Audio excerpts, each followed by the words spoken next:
لله وكفى وسلام على عباده الذين اصطفى أما بعد فقد قال الله عز وجل في القرآن المجيد والفرقان الحميد ألف لام ميم ذلك الكتاب لا ريب فيه هدى للمتقين صدق الله مولانا العظيم إن الله وملائكته يصلون على النبي يا أيها الذين آمنوا صلوا عليه وسلموا تسليما اللهم صل وسلم على سيدنا محمد وعلى الجود والكرم وعلى آله وصحبه وبارك وسلم وسلم عليه. Last week I broadly summarized the contents of the Quran into 4 parts. That is not necessarily a comprehensive classification. It is a classification just to assist us. The reality is that we cannot classify a book which is beyond classification. The contents of it are beyond our knowledge, and so therefore the attempt to classify it was merely a human attempt to be able to compartmentalize verses so that we can distinguish one from the other. The manner in which I compartmentalized the Quran was that the Quran is divided into 4 parts: Shariat, Tariqat, Haqiqat and Ma'rifah. When it comes to Shariat, that is the province of ulama, but that is limited to 500 verses. So if you imagine, ulama are only concerned as far as the world of Islamic law is concerned with 500 verses. After that, their pens are of no consequence simply because the remainder of the Quran is not for the purposes of law, of Sharia. It is a purpose nevertheless, but that's where we understand what is tariqah. Tariqah is not what we understand tariqah in the modern age, which is, as I said in my last lecture or last dars, the rise of cults, the rise of groups, where you wear one color topi, one color pagri, or one color kurta, or one color this, or you behave like this, or your group is like this. This is not tariqah. This is everything but not tariqah. In fact, it is perverse to tariqah. The whole idea of tariqah was to universalize the conduct of man, but not to restrict it. But of course, the modern tariqah as we understand, and I often say in my lectures that the modern scene of people who call themselves Sufis or people of tariqah, 95 to 98% of them are misguided, because they actually don't understand what tariqah is. Forget about tariqah, they don't understand what sharia is. So then tariqah is like, oh no, sharia is not for us. That's one group of people, which is kufr. Then there's another group of people, they say, oh well, sharia is for the small boys, for the big boys it's tariqah. What is tariqah?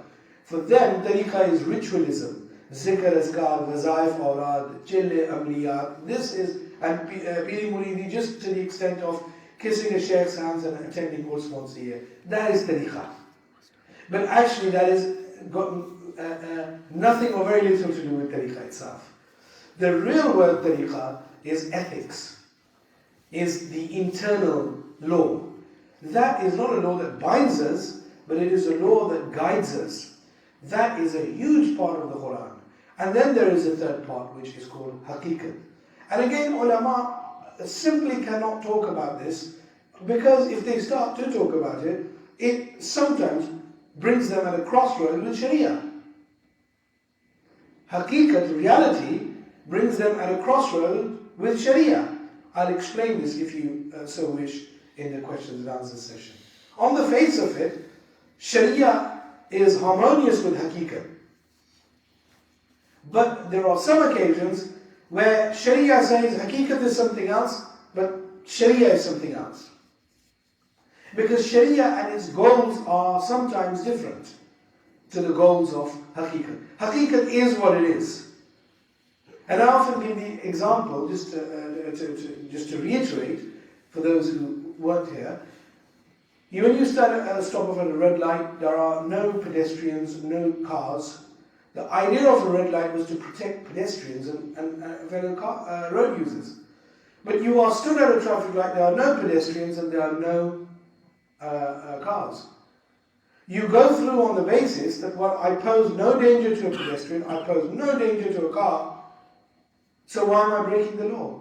Sharia says, in haqiqat there is no danger, you are in haqiqat there is no, you are not posing any danger to anyone, but sorry, the law is the law.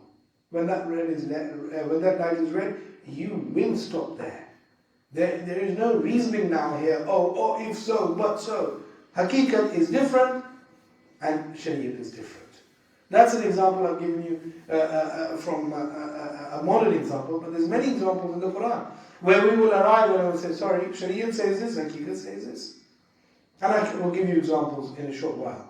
Then there is Ma'rifah. And Haqiqat was once upon a time the province of the people of Iman or the people of the Quran. يَتَفَكَّرُونَ فِي خَلْقِ السَّمَاوَاتِ وَالْأَرْضِ. Today, the people of Iman are bankrupt of وَيَتَفَكَّرُونَ فِي خَلْقِ السَّمَاوَاتِ وَالْأَرْضِ.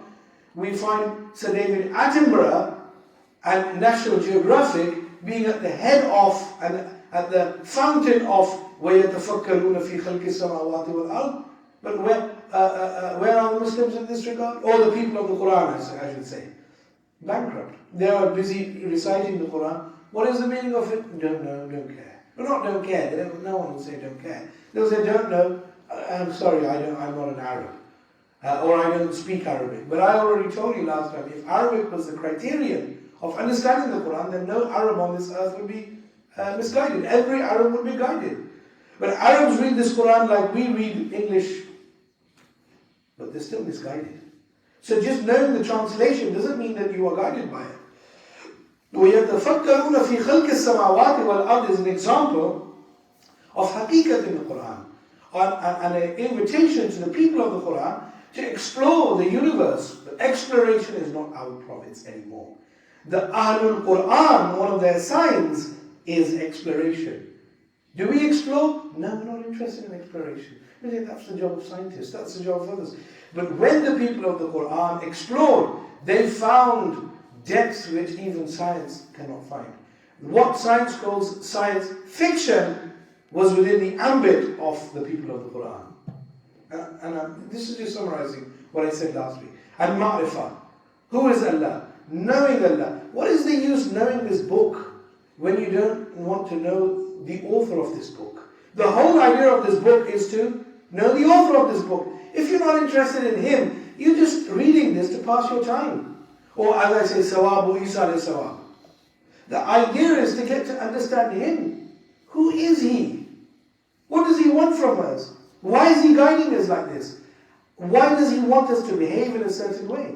After all, Allah and his personality, which is beyond our comprehension, Allah has gifted us with knowledge of his ma'rifah, and that's in the Quran. And we need to start to understand who is Allah. The ulama have projected, or some ulama have projected Allah to be this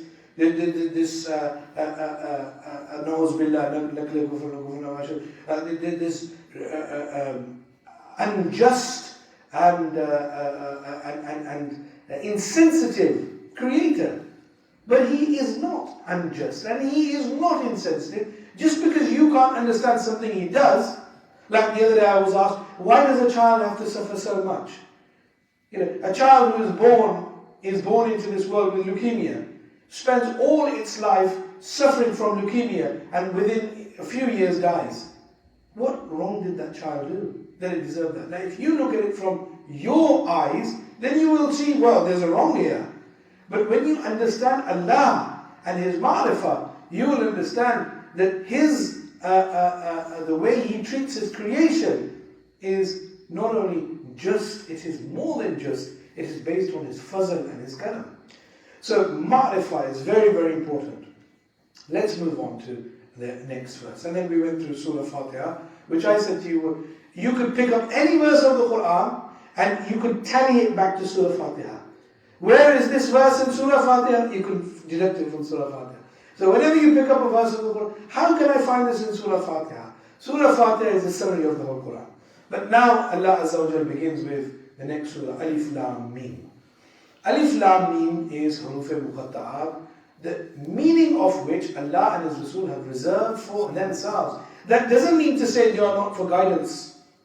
If they were not for guidance, Allah would not put Alif Lam Mim in there. Is the Quran guidance for us or not? Then why is Alif Lam Mim there? The ulama have closed their doors, locked them, thrown the key away, sorry, out of business. Alif Lam Mim, no business. But Allah has inserted Alif Lam Mim, and yes, Alif Lam Mim is there for our guidance. But what guidance do we get from Alif Lam Mim?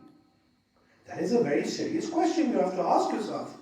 What guidance do I get from Huruf al-Muqatta'at? Are they just there for barakah for me to recite it? Of course there is barakah in reciting it. Alif is one, is 10 rewards, Lam is 10 rewards, and each letter of the Quran you recite, there is reward, 10 rewards. According to the hadith of Sayyidina Ali Karamallahu Wajhul Kareem. But is it just sawab? But no. Alif Lam Mim, as my grandfather alayhi rahmah used to say, sometimes when two people talk to each other, they don't want the third person immediately to know the meaning, but what they do is for that time, they talk in Morse code. And Morse code is not that I don't want you to know, maybe that knowledge will be given to you later, but at this moment in time, this knowledge is reserved for Allah and His Rasul. But this is an invitation for us. Look, you can't explore this Quran only with your aql. Your aql is part of your journey, but it cannot be the only tool that you use in your journey to explore the Quran. There have to be more tools, and we'll talk about those tools in due course. So Alif Lam Mim. Let's just give one meaning of this, just as a taster, to show you that it does have meaning. Some people have, some Mufassirin have written, those who have been invested with the secrets of the Quran, they have said that in Arab tradition, initials, we even know, if a person's name is Muhammad Hussein, so his initial is MH. Yeah? So even in most languages, the initials are based on first letter of each word. But in the Arab tradition, if a person was a slave, to identify himself, he would not put his initial as his first letter. He would put his initial as his last letter. Yeah? Last letter. So to distinguish the slave from the Mawla, from the master, you would see the master would use the first letter of his word, and the slave would use the last letter. And this is just a mark of respect. This isn't that to promote slavery or something. This is just how a certain tradition was. And so therefore, if you look at these words, there's 3 letters. Alif, Lam and Mim. Alif stands for Allah, the master of masters. Mim is the Mim of Muhammad. Both are masters.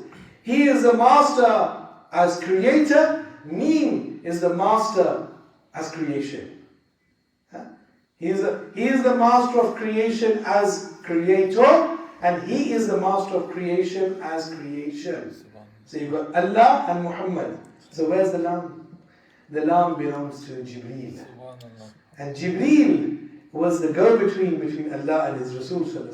But to distinguish that neither was Jibreel superior to Allah, nor was he superior to Rasulullah. In fact, he was a servant of Allah and a servant of Rasulullah.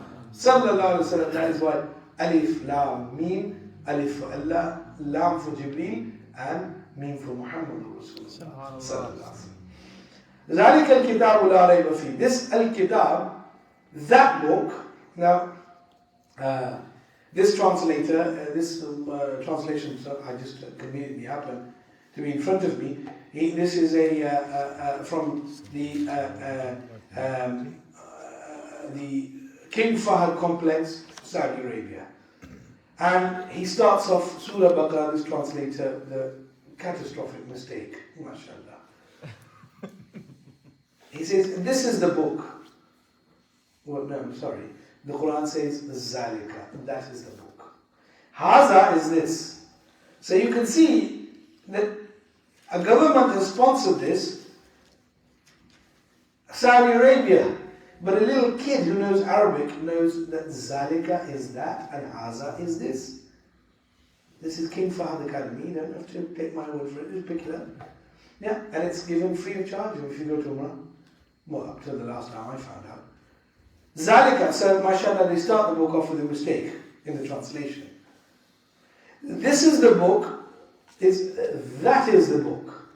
Listen, I want to make this very clear. When we talk, we choose our words very carefully. These are the words of Allah.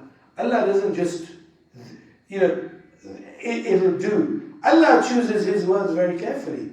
Allah could have said, Hazal Kitab, but why did Allah say, Zalikal Kitab? Allah knows the distinction between Haza and Zalika, but clearly this Arab or whoever Arabic speaking translator, he doesn't know. And so therefore, we must be very conscious of translations. Don't just accept it because some king has put his name behind it, or some country has put their name behind it. You have to be able to relate to the words of the Quran. Zalik al-Kitab, al-Kitab, the book. How do we know what book is being referred to here? Now, of course, everyone in brackets puts the Quran. But how do we know that this Al-Kitab, the book, relates to the Quran? You see, Allah could have said, Zalik al-Quran, la rayba fi. Or any word of the Quran, or Zalik al-Furqan, la rayba fi. It could have used any of the attributes of the Quran.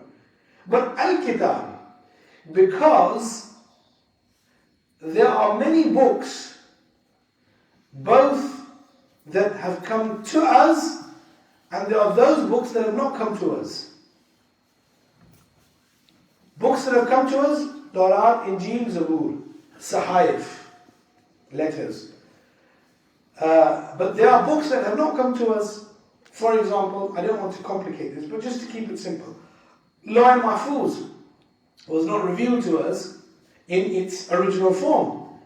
Lawh Mahfuz was, the Quran was revealed to us. So, Zalik al-Kitab, that book, that could refer to any book. But this is the majesty of the Quran, that when the Quran sits amongst all the books, either those that have been revealed or those that haven't been revealed, when we say the book, we know it refers to the one and only Quran. Because the Quran cannot be compared to any of the books. Technically, Lawh Mahfuz is also Al-Kitab. Yeah. On the Day of Judgment, Allah says, وَأَشْرَقَتِ الْأَرْضُ بِنُورِ رَبِّهَا, and the earth will be enlightened by the light of its Lord. Light of its Lord. We'll come on to that verse. That's a huge statement. The sun will be blasted, no longer in existence. How will this earth be lit? Through the light of Allah Azza wa Jal. Allahu nuru samawati wal ard. Despite that, Allah allows the sun to manifest its light up to the time when it explodes. Then Allah says, وَأَشْرَقَتِ الْأَرْضُ بِنُورِ رَبِّهَا وَوُضِعَ الْكِتَابَ. And then the book will open. Which book is this? Al-Kitab, Lawh Mahfuz. So there, Al-Kitab is used, and here, Al-Kitab is used. How do we distinguish between which Al-Kitab is being the subject of reference? Yeah. وَجِيَ بِالنَّبِيِّينَ وَالشُّهَدَاءِ. And that verse carries on. And the Nabis and the Shuhada will come. Who are the Shuhada? Who are the Shuhada? Nabis, we know who they are. 124,000 approximately. Who are the Shuhada? Any guesses? وَجِيءَ بِالنَّبِيِّينَ وَالشُّهَدَاءِ وَأَشْرَقَتِ الْأَرْضُ بِنُورِ رَبِّهَا وَوُضِعَ الْكِتَابُ وَجِيءَ بِالنَّبِيِّينَ وَالشُّهَدَاءِ. وَقُضِيَ بَيْنَهُمْ بِالْحَقِّ. And the next words give the meaning of who the shuhada are. Shuhada are angels who are witnesses. وَقُضِيَ, फिर qada की जाएगी, there will be judgment. بَيْنَهُمْ بِالْحَقِّ. So the Law Mahfuz is a record of what happens, but it requires corroboration. It requires corroboration. Yet it is written by angels. Those angels will give evidence. But the Quran does not require corroboration. The Quran does not require to be testified. What is in the Quran is beyond the corroboration of man. Why? Because La Rayba Fi, it has no doubt in it. If there was, of course there is no doubt in Law Mahfuz, but despite the fact that there is no doubt in Law Mahfuz, وَجِيَ بِالنَّبِيِّينَ وَالشُّهَدَاءِ, the shuhada will come, وَقُضِيَ بَيْنَهُمْ بِالْحَقِّ, and there will be qada between the people based on what is written in the book.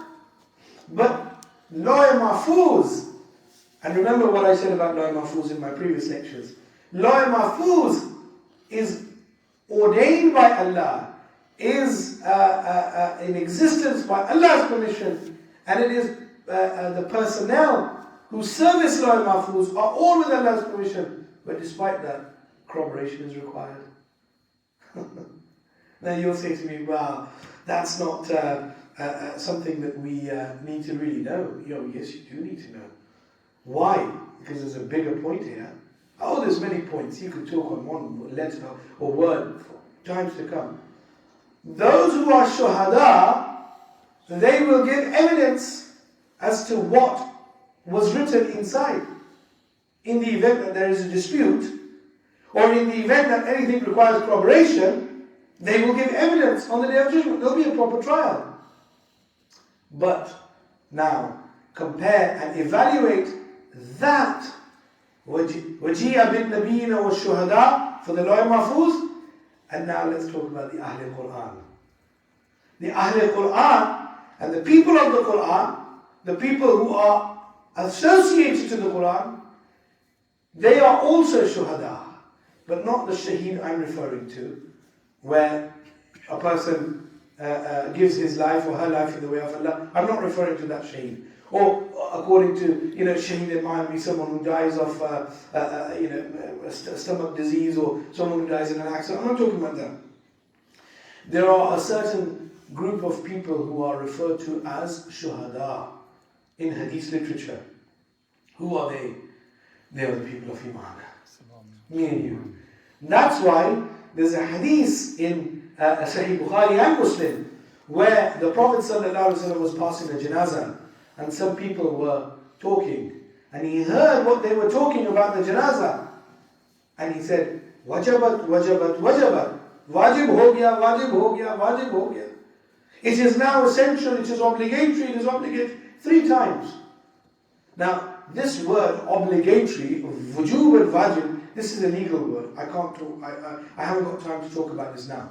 But in the anjuman of scholars, when they use the word wujub, it has a specific meaning. Wujub, wajib. The Prophet said, wajib ho gaya, wajib, kis pe wajib hua?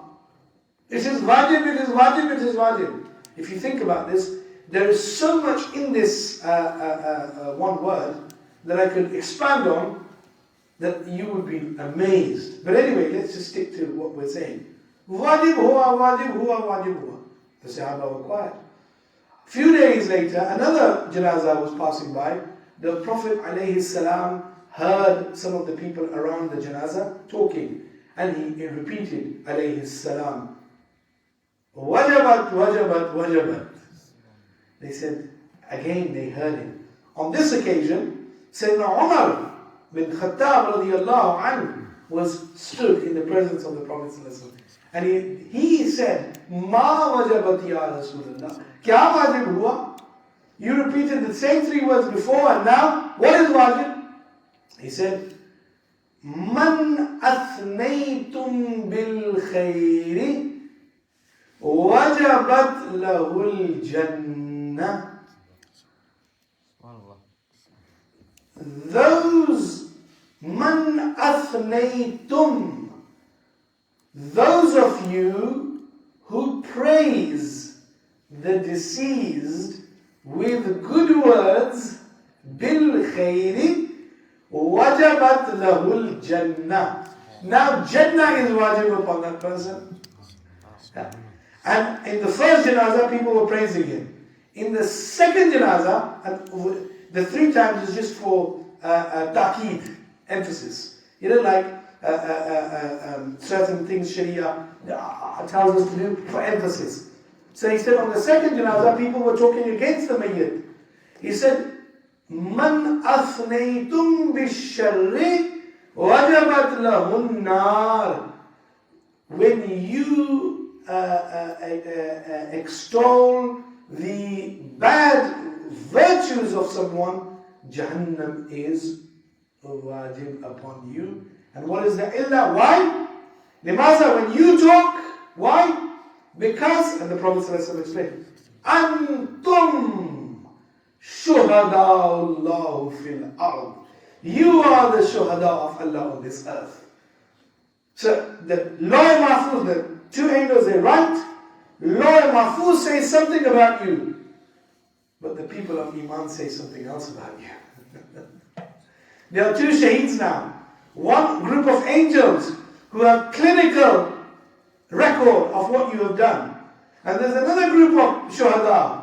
They don't have a clinical record, but they understand you to be a good person. And because they have given evidence, I should use the word non-clinical evidence. Non-clinical evidence. Here we have a contest between clinical evidence and non-clinical evidence. Forensic evidence and non-forensic evidence. But the victory lies not for the scientists. The victory lies for the mu'min. Why? Because his impression of that person, whether his books add up or not, whether his records reconcile or not, the fact that a person of Iman or a person of Quran has said he is good, wajabat lahul jannah, then Allah will disregard what is written in that book and he will say, no. The people, these shuhada say he is good, take him to Jannah.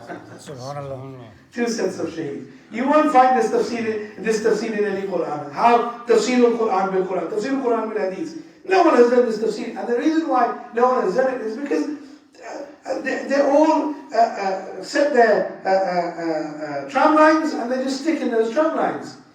Yeah. And they didn't want to go out of there. But the Quran is an ocean. So Zalik al-Kitab doesn't refer to Lawh Mahfuz because that requires corroboration. And even if it is corroborated, it is not kalam akhir. It is not the determinative factor. If my record is sealed by virtue of what is written in Lawh Mahfuz and I am determined in Jahannami, the fact that people of Iman give evidence in my favor because of their association to the Quran. These angels are associated to Al-Kitab, Lawh Mahfuz. These shuhada are associated to Al-Quran. The one who is, the shaheed who is associated to Al-Quran, when he gives testimony, his testimony is beyond the testimony of even angels.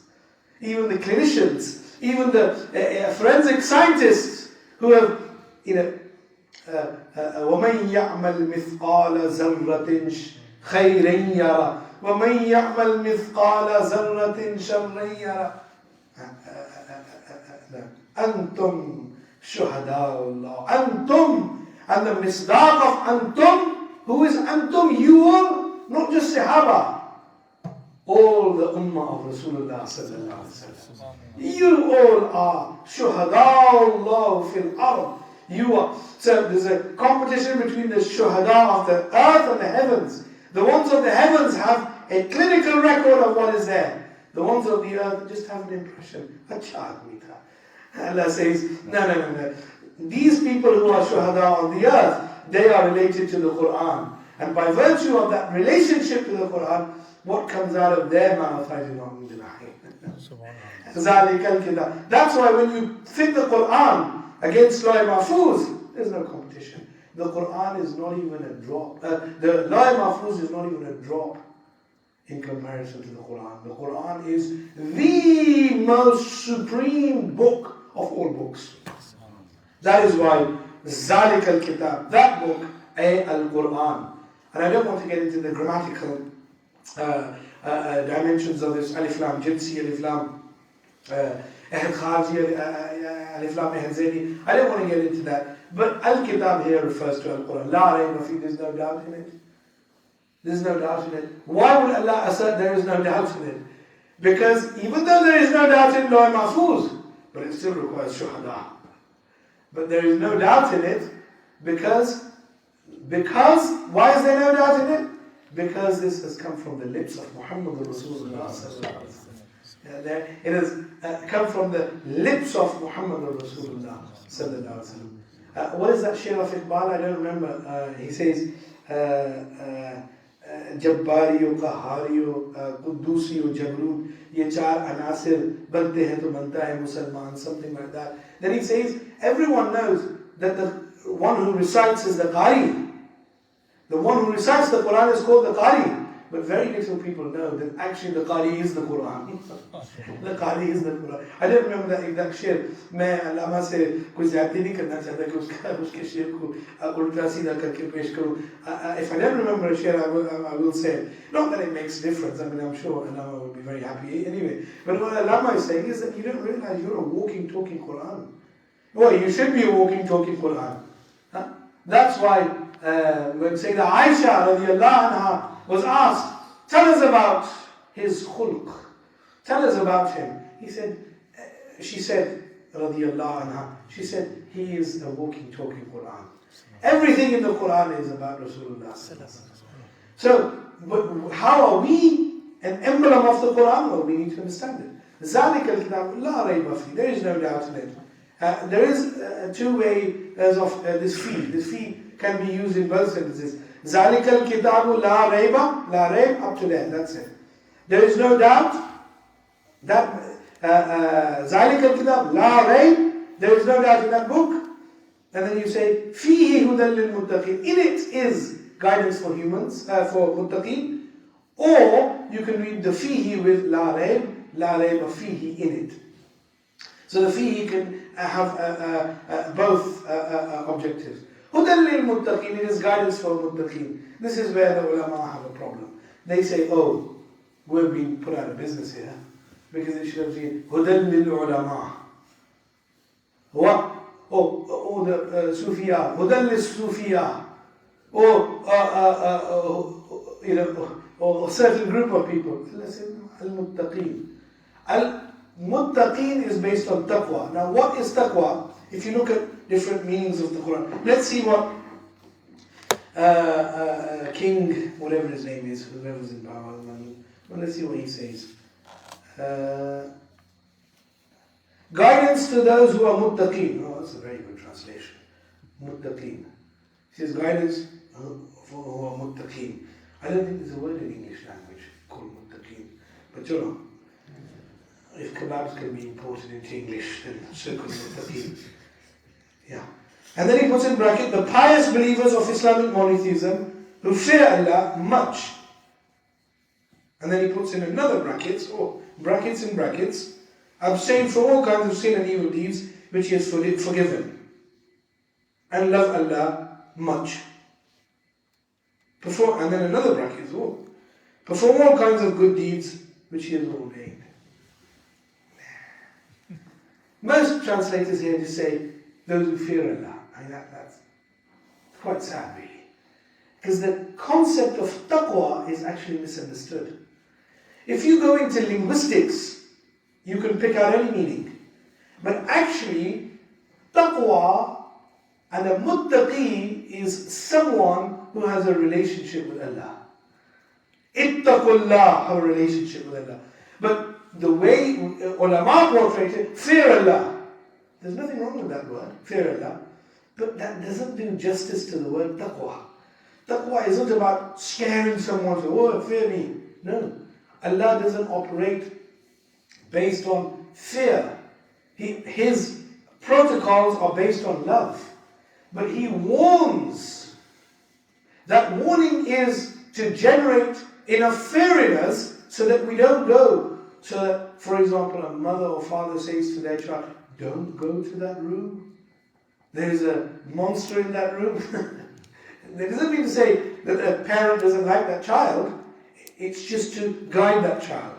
But the way it's portrayed sometimes in lectures is as if taqwa is some sort of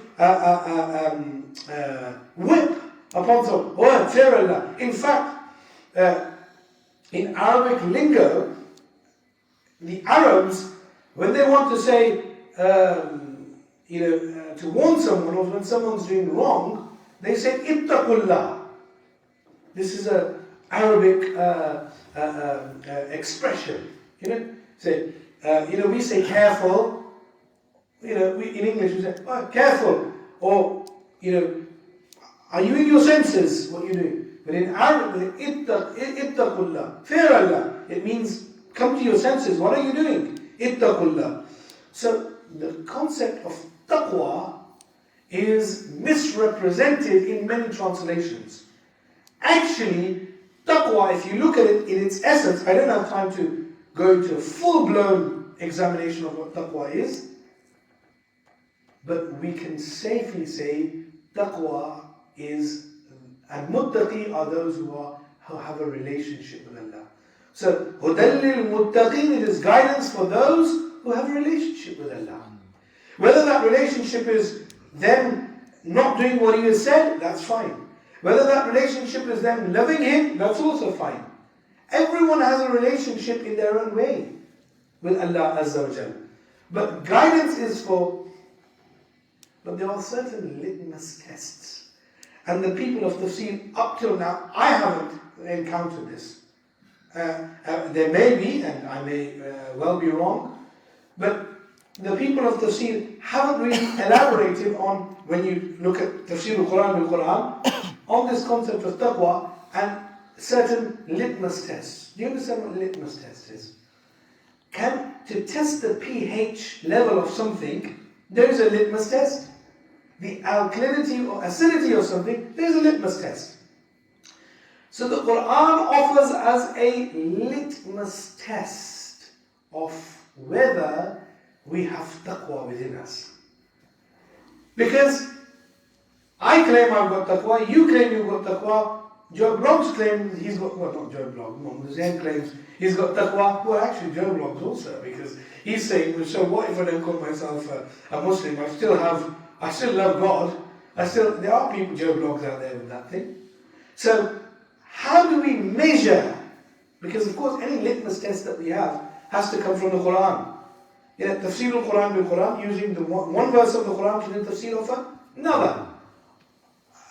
Or tafsir al-Quran bil-Hadith, using one hadith to do tafsir of a verse of the Quran. So let's ask the Quran, O Quran, please guide us as to a litmus test of whether we have taqwa within us or not. And the Quran guides us and says, وَمَن يُعَزِّمْ شَعَائِرَ اللَّهِ فَإِنَّهَا مِن تَقْوَى الْقُلُوبِ. Subhanallah. وَمَن يُعَزِّمْ, and عَزَّمَ يُعَزِّمُ تَعْزِيمًا. And this is with mubalagha in it, with emphasis in it. وَمَن يُعَزِّمْ, and those who thoroughly, the word thoroughly is important to reflect the grammatical sensitivity of the verse, mubalagha. وَمَن يُعَزِّمْ, and those who respect and will respect. Respect, عَزَّمَ يُعَزِّمُ. يُعَزِّمُ is a present and the future tense. Those who respect and will continue to thoroughly respect. Or should I rephrase it? Those who thoroughly respect and continue to thoroughly respect, present and future, شَعَائِرَ اللَّهِ, the signs of Allah, فَإِنَّهَا مِن تَقْوَى الْقُلُوبِ, that inside them, in their heart, is taqwa. So now you have to ask yourself, what are sha'airullah? What is our relationship to sha'air? Well, for starters, we don't have to go very far. This Quran is sha'airullah. It's a sign of Allah, is it not? Now you see those people who respect it. How they respect it? Well, if you want to see people who respect the book, well, all you need to do is go to your local gurdwara, and you'll see how Sikhs respect their book. But you go to Saudi Arabia and you see how, na'uzubillah, some people who call themselves people of the Quran, how they respect this book, it's amongst their shoes. They put it in their bugle. This is respect. I saw one person, he was leaning against it and sleeping. Is this not a sign of Allah? وَمَنْ يُعَزِّمْ And yet, the same person will open the book and say, I know it off by heart. The same person will recite it and teach from it. But Allah says, don't go on his knowledge. Look how much he respects. Don't just go on knowledge. Knowledge is not the criterion only here. You look at his respect for the signs of Allah. Paradoxically, you have Haji Muhammad Hussain, I don't know him by the way, I'm just giving you an example, who kisses the Quran 50 times, puts it on his heart, puts it on his shelf, takes it out once so often, reads it, and when someone passes away, reads it, but he's not really interested in the meaning. So his respect is surface level. It's just surface level. Yeah, he'll put it in the highest shelf in the house. He'll kiss it with the most passionate of kisses. But when it comes to examining it, oh, it's not my job. I don't know. 101 excuses. Aql tayyar hai. So bhais badalti hai. Aql is very cunning, so it changes. One excuse or the other. But ta'zeem of this sign of Allah isn't just to kiss it, that's also respect. But it is also understanding the meaning. We have opposites. Those who understand or claim to understand the meaning and quote it, قال الله, قال الله, قال الله, they have no respect for it. And those who have respect for it, they're more interested in Naat Khans. They're not interested in the Quran. I'm not saying there's anything against Naat Khans. Fine, you can listen to as many Naats as you like to. But they're more, when a Naat Khan says, jhoom, jhoom, even they don't understand. And when it comes to Quran, they say, one excuse for aqal ayyar hai, so bhais badalti hai. So, hudan lil muttaqin. We'll talk more about taqwa. Alladhina yu'minuna bil ghayb. Now, before I introduce this to you, I want you to listen very, very carefully. Because the tafsir I'm about to do, you won't find it in the tafsir. And it's very important that we understand this. Because diving in the deep end is easy. But before you dive, you need to understand what is now going to be said. Because if you don't understand this, what I'm about to tell you won't have any significance for you. Remember the first lecture I said? What's the use of me telling you about a street in Shanghai? I have no ambitions to become a taxi driver in Shanghai. So why do you tell me about a street in Shanghai? And what's China got to do with my life? I mean, I live in England. I mean, that's the English mentality, isn't it? Oh, I live in England. Oh, what got to do with China? I don't need to know about China. That's very English mentality. The reality is, what has these verses got to do with you? That's the question you have to ask yourself. Every verse that you examine, you must ask yourself the question, how does this affect me? This author has written each verse of this Quran for you, individually you. And you have to ask yourself, how does this affect me? ذَلِكَ الْكِتَابُ لَا رَيْبَ فِيهِ. This is an invitation for you. Listen, you're not going to go wrong if you follow this book. There's no doubt in it. But the key to it is not knowledge, necessarily. Knowledge is part of the process, but what unlocks this door is taqwa. Okay? So coming to the world of taqwa.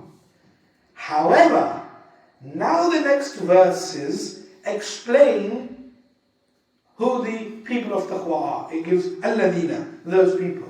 It gives explanation. But before you dive in, I want you to understand something very, very important.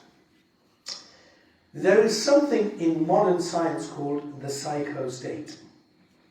You could have a healthy psychostate, or you could have an unhealthy psychostate. The NHS is not interested in you until your psychostate reaches a point where you reach the point of section 10. And that's where you're inside. But up till you're not up to the point of section 10 of the Mental Health Act, 1985, the NHS is not interested in you. Sorry. We can't afford to be interested in you. But the problem is, how does one get to the stage of section 10 Mental Health Act? You have to have come on a certain journey. The system isn't interested. The system says, when you get to that stage, we'll deal with you. And by the way, we don't know what we're really talking about. We just trial and error. Because psychology is a relatively new science. So we'll just pump loads of medicines in you and see which one works. Yeah, most of them are sedative anyway. So the idea is to slow you down. Because one of the signs of a psychostate in the wrong, in the adverse sense, is a brain that ticks too fast. So therefore, we understand that in modern science there is a term called psychostate. Psychostate. Not psychiatric state. Psychiatric state is related to the physicality of the brain. So we're not talking about the physical dimension of the brain. The physical dimension of the brain is a matter of nature. We are talking about psychology. Psychology is the province of that science which is interested in behavior. You reached a certain conclusion, that conclusion was precipitated by behavior, by a thought process. So psychology is concerned with thought process and behavior. The two are intertwined. So, in the modern world, because psychology is very underdeveloped, if I say to someone, you're a psycho, would that be a praise or would that be a swear? Stop being psycho about this. But the reality is that except for Anbiya alayhimus salam, as a matter of law, who are exempt from psychological problems, all other non-prophets, by law, are amenable to psychological problems. Of course, there are a certain group amongst non-prophets who Allah has elevated so they don't have psychological problems, but who they are, you won't find them in Yale.com. You won't find them on Google. And they certainly won't put it on their CV that we don't have any psychological problems, because if anyone does, most likely he has psychological problems. But the Quran starts Surah Baqarah by talking about 3 psychostates. How many? 3 psychostates. It's very important. The whole of Baqarah, Surah Baqarah, starts off with psychology. A lesson in psychology. But of course we think, oh yes, this is talking about, mashallah, people of Iman, and 3 groups of people. 3 psychostates. 1, the psychostate of the people of Iman. Number 2, the psychostate or the psychology of the kuffar. And the 3rd group that the Quran refers to is the psychology of the munafiqeen. These are 3 groups amongst humans. Of course, you have the same groups amongst jinns. But the Quran takes great effort to talk about psychology. And so therefore, the first opening verses of Surah Baqarah is an emphasis on psychology. Psychostate. So Allah Azza wa Jal is now talking about the psychostate of the people of taqwa. The people of Iman meaning the people of taqwa. These are their attributes. it's very, very important to know the attributes of the people of taqwa and the attributes of the people of kufr and the attributes of people of nifaq, because if we don't know what those attributes are, then the likelihood is, ladies and gentlemen, we may end up rehearsing, mimicking, or copying those attributes, advertently or inadvertently, and that affects our life. So why do I need to know about munafiq and nifaq? Because if those attributes are in me, then I should be concerned about it. Our attitude is, in the day and age we live, we've got this artificial complex of, I'm very knowledgeable. Nothing can come near me. I'm a great Sufi. Nothing can come in. This superiority this complex we have. It's such an ugly complex. I've seen it. People don't say it from their mouth. It's from their conduct. The way they look at people. And this complex is a complex which is catastrophic. Why?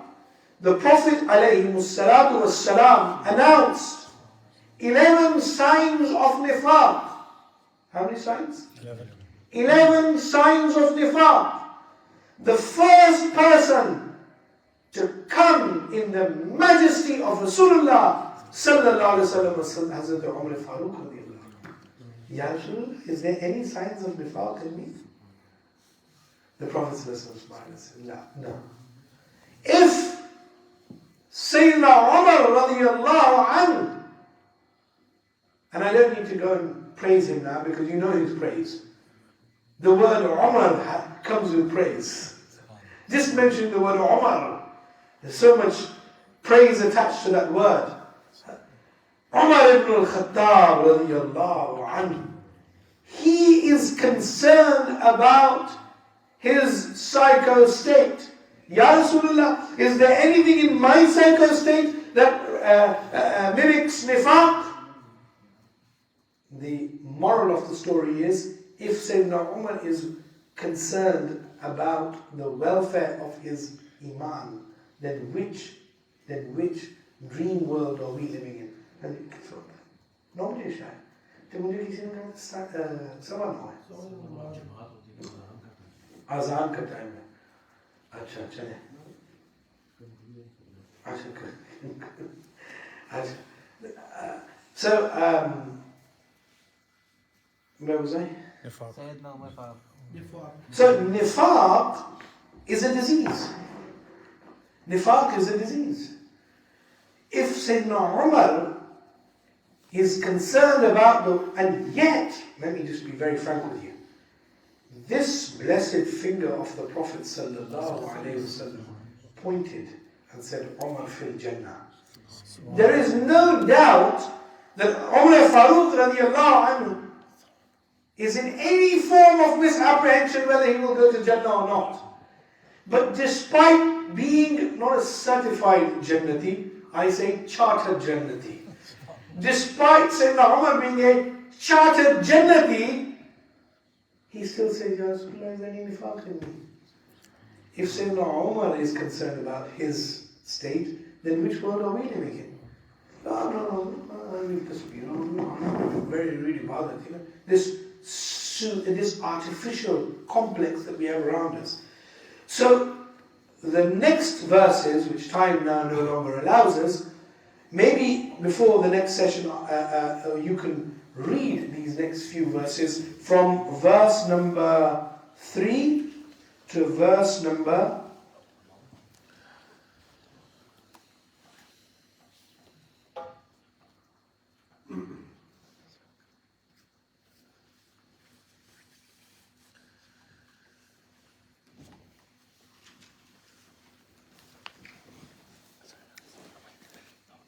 to verse number 20, 3 to 20. These are verses of psychology.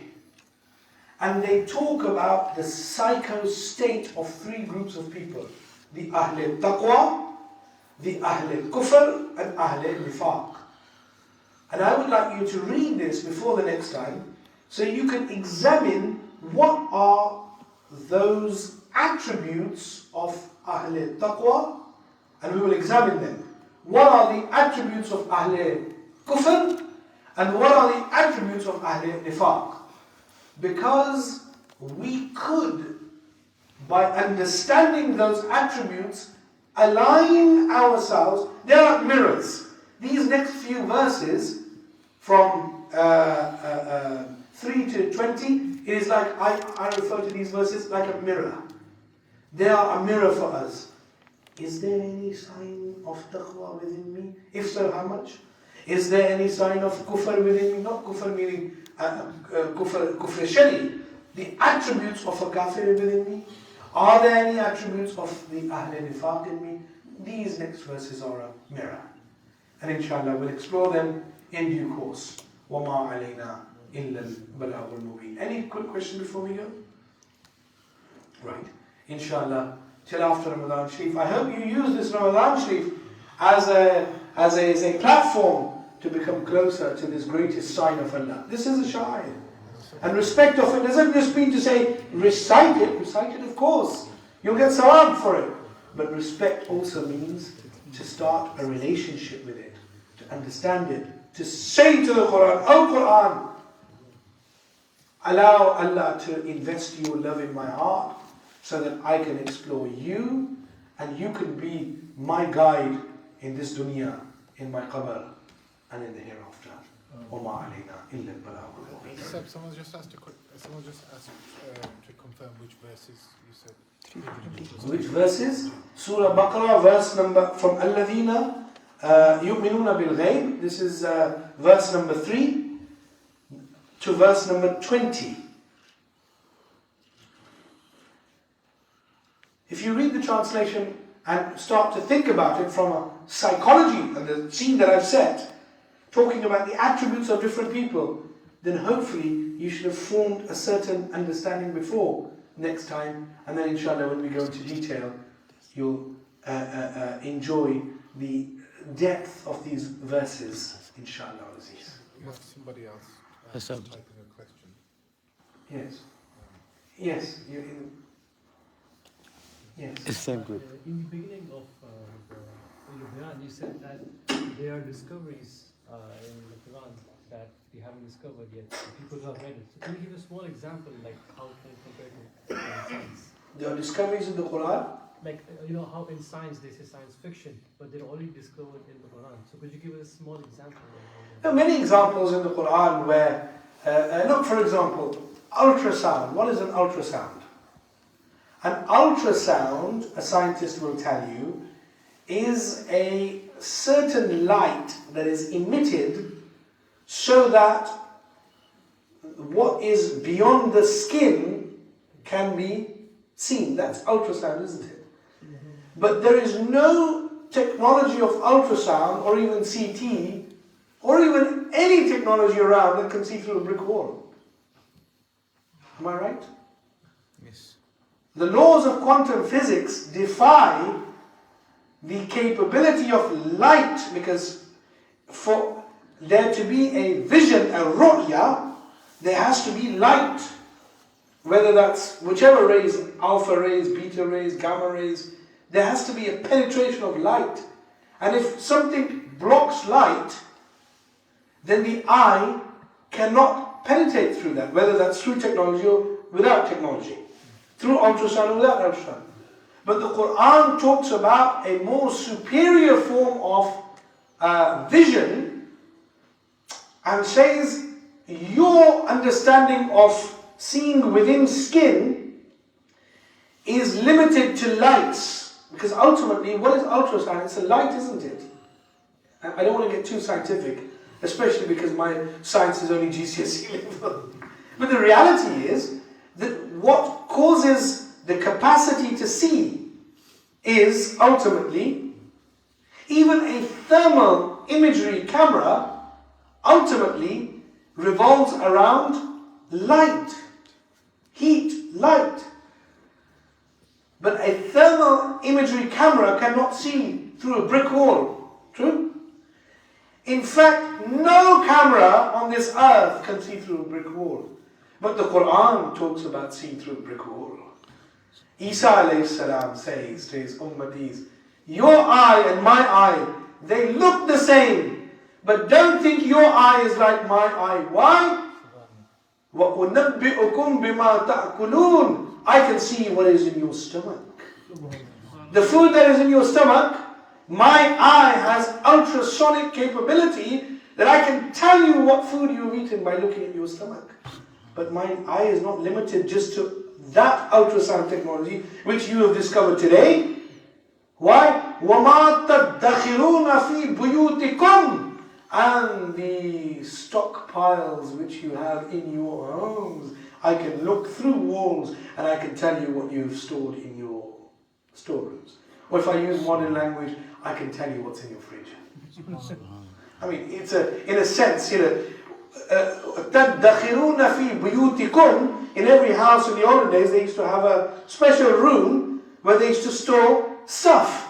So Isa a.s. says, I can see the food there in your stomach, and I can see your food in your homes. This is the power of the super, hyper, ultrasonic vision of a person called Isa Ruhullah. This is science fiction for science, but for the Quran, it is a miracle of Isa Ruhullah. Yes. Somebody has asked if you could go into a little detail in regards to the order of Alif Lam Mim, as Allah subhanahu wa ta'ala has written this in a specific order, and they've asked for just an insight into the beauty of the order. I've already done that in the beginning. I think this person may have come in a bit later. The first part of my lecture I've already done that. But in any event, time does not allow for that now. Okay, inshallah. Please use this blessed month of Ramadan to ask Allah. You'll ask Allah many things this Ramadan. But this Ramadan, ask Allah, oh Allah, allow me to have a meaningful relationship with your book. وَمَا عَلَيْنَا إِلَّا الْبَلَاغُ الْمُبِينُ.